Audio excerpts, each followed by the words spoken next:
First week of Frank trial ends with both sides sure of victory. Atlanta, Georgian, August 3, 1913. Solicitor Dorsey indicates that real sensation will be developed for state and closing days of famous Mary Phagan mystery case. Another week of ordeal in the heat is expected. Routing of Detective Black and surprise in the testimony of Pinkerton agent gives the defense principal points scored Newt Lee Hertz. Slow and tedious, almost without frills, full of bitter squabbles between lawyers, made memorable by oppressive heat, the first week of Leo Frank's trial on the charge that he killed Mary Phagan, the little factory girl, has drawn to an end. With the close of the week came the promise that still another 6 days or more will be consumed in taking the testimony. When the last witness was dismissed just before the weekend recess was taken, it was realized that few telling blows had been delivered by the state. However, the promised sensation of the prosecution still is impending, and Solicitor Dorsey hints at hitherto unrevealed lines of evidence that seem to point directly to Frank's guilt. Scott testimony hits state. Thus far, however, the apparently contradictory testimony of the state's witness, particularly that of Harry Scott, Pinkerton detective, and John Black, city detective, seems to favor the defense. The corps of city detectives have told of Frank's nervousness and excitement the day following the discovery of Mary Phagan's body. The Pinkerton man testified to the prisoner's composure and balance. This was but one detail of the difference, but the lawyers for the defense made much of it. Frank's attorneys Luther Rosser and Reuben Arnold have been from the first wonderfully powerful factors in the trial, and are the agencies about whom the friends of the defense build all their hopes. Time and again this hope has been justified. Under the grilling administered by Rosser, witnesses have squirmed and twisted their bodies and their statements, as it were a material instead of a mental fire to which they were subjected. Detective John Black was one of these. Time and again he contradicted himself as to details, and several times he confessed that he did not remember. Black it was who, of the city police force, was among the most zealous in obtaining evidence against Frank. Solicitor Dorsey had stated that he expected to show by Black's testimony that the detectives had gone to Lee's house only after Frank had informed him that several punches were missing from the watchman's clock, that Frank's attorneys, even before Frank's arrest, had insisted that Frank's house be searched, that the bloody shirt found in Lee's house was a plant in Frank's favor. Much of the prosecution's plans in this regard were fruitless, however, because of Black's confusion under cross-examination. Newt Lee holds ground.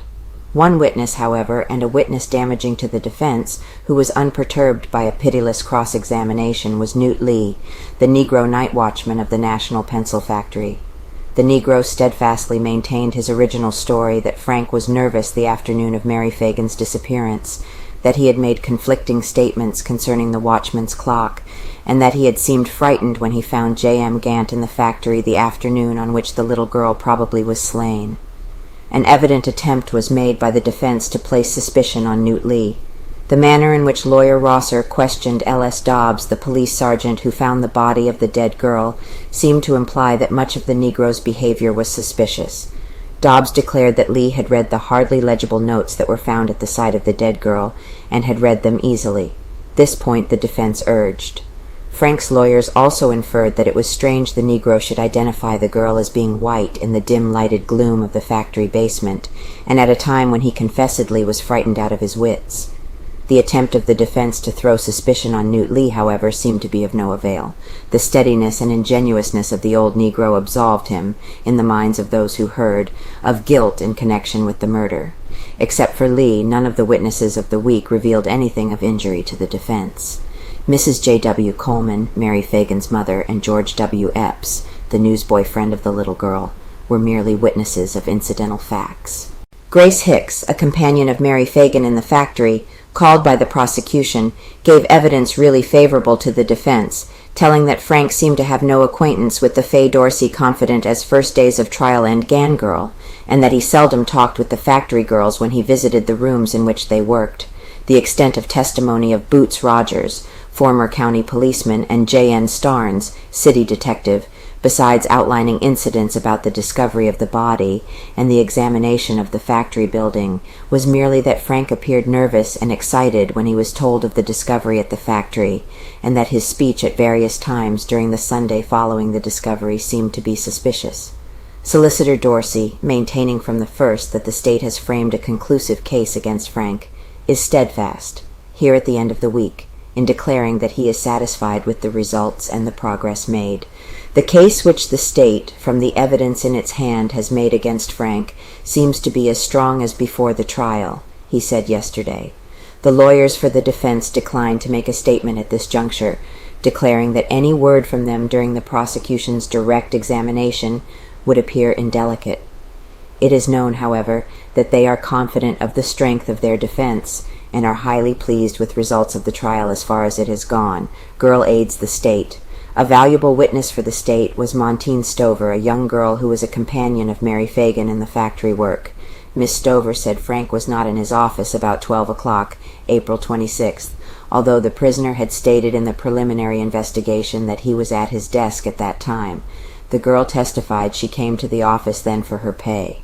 Another was R.P. Barrett, an employee of the factory, who said he found a portion of Mary Phagan's envelope, several long strands of hair, and splotches which he was sure were blood stains, under a lathe on the second floor of the factory. Dr. Claude Smith, city bacteriologist, testified that the dark stains on the second floor were blood stains. Mrs. Arthur White, wife of one of the last of the state's witnesses, called before the weekend recess was taken. She said she had seen a Negro hiding behind a pile of boxes near the factory entrance the day of the murder, and that later, when she entered Frank's office, she saw him. She spoke to him, and he jumped sharply, she said.